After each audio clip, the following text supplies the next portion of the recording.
આજે આપણે બનાવીશું શીતળા સાતમ સ્પેશિયલ બાજરીના લોટમાંથી વડા. તો આ વડા ખૂબ જ સરસ સ્વાદમાં લાગે છે. તમે એને ગરમા ગરમ પણ ખાઈ શકો છો. ઠંડા થયા પછી પણ સ્વાદમાં ખૂબ જ સરસ લાગે છે. તો ચાલો એની રેસીપી જોઈ લઈશું. એ પહેલાં જો તમે મારી ચેનલને સબસ્ક્રાઈબ ના કરી હોય તો પ્લીઝ સબસ્ક્રાઈબ કરી દેજો. બાજરીના લોટના વડા બનાવવા માટે મેં અહીંયા 4 કપ બાજરીનો લોટ લઈ લીધો છે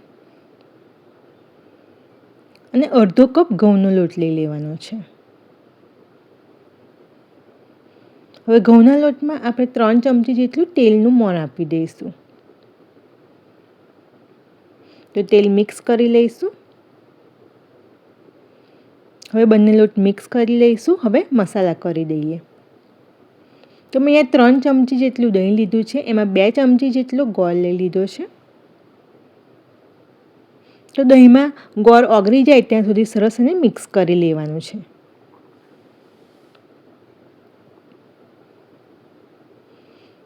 તો હવે અહીંયા મેં 1 ચમચી જેટલી હળદર લીધી છે. 1 નાની ચમચી લાલ મરચું પાવડર લઈ લઈશું. 1 ચમચી અજમો લઈ લીધો છે. એને હાથથી મસળીને આ રીતે ઉમેરી દઈશું. 2 નાની ચમચી સફેદ તલ લઈ લીધા છે. સ્વાદ અનુસાર મીઠું ઉમેરીશું. 1.5 ચમચી નાની મેં મીઠું ઉમેર્યું છે. 2 ચમચી લસણ આદુ મરચાંની પેસ્ટ ઉમેરવાની છે. થોડા કોથમીર ઉમેરી દઈશું. તો પહેલાં તો બધું જ સરસ રીતે મિક્સ કરી લેવાનું છે.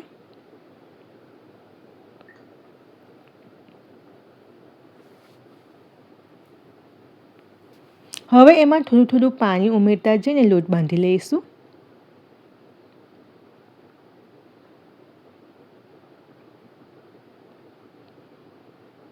ધ્યાન રાખવાનું કે લોટ બહુ ઢીલો પણ નહીં થઈ જાય અને કઠણ પણ ના થાય. આપણે વડા ઠેપવી શકીએ એ રીતનો લોટ બાંધી દેવાનો છે.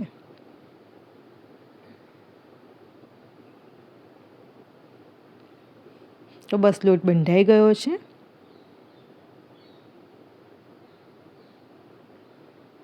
તો હવે એને ઢાંકીને 10 થી 15 મિનિટ રહેવા દઈશું. તો લોટ સરસ થઈ ગયો છે. તો આ રીતના એના લુવા બનાવી લેવાના છે. તો હવે એક પ્લાસ્ટિક લઈ લઈશું. એની પર તેલ લગાવી લેવાનું છે બંને બાજુ. હવે એક વાટકીની મદદથી આ રીતે પ્રેસ કરીને વડા બનાવી લેવાના છે. તો એકદમ ઇઝીલી આ રીતે વડા બનીને તૈયાર થઈ જાય છે.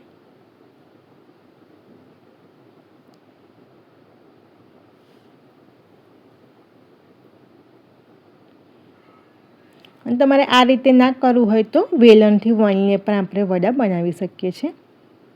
તો આ રીતે વણીને પણ કરી શકાય છે. અને ઉપર તલ લગાવીને પણ વડાને પ્રેસ કરીને પણ તલવાળા પણ વડા બનાવી શકાય છે આ રીતે.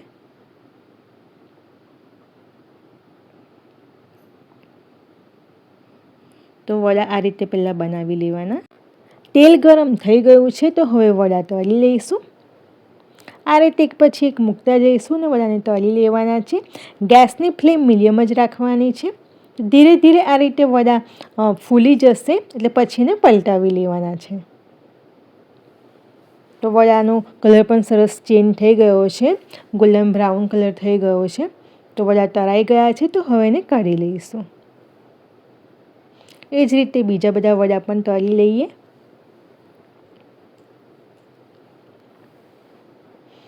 તો આ વડા ખાવામાં ખૂબ જ ટેસ્ટી લાગે છે અને સરસ ક્રિસ્પી પણ બને છે. તમે એને બહાર જ 2 થી 3 દિવસ સુધી રાખી શકો છો.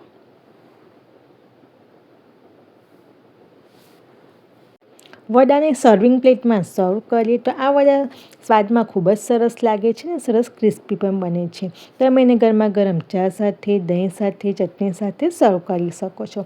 તો આ સાતમ ઉપર આ વડા ચોક્કસથી ટ્રાય કરજો. રેસીપી ગમી હોય તો ચેનલને લાઇક અને સબસ્ક્રાઈબ કરી દેજો. Thank you.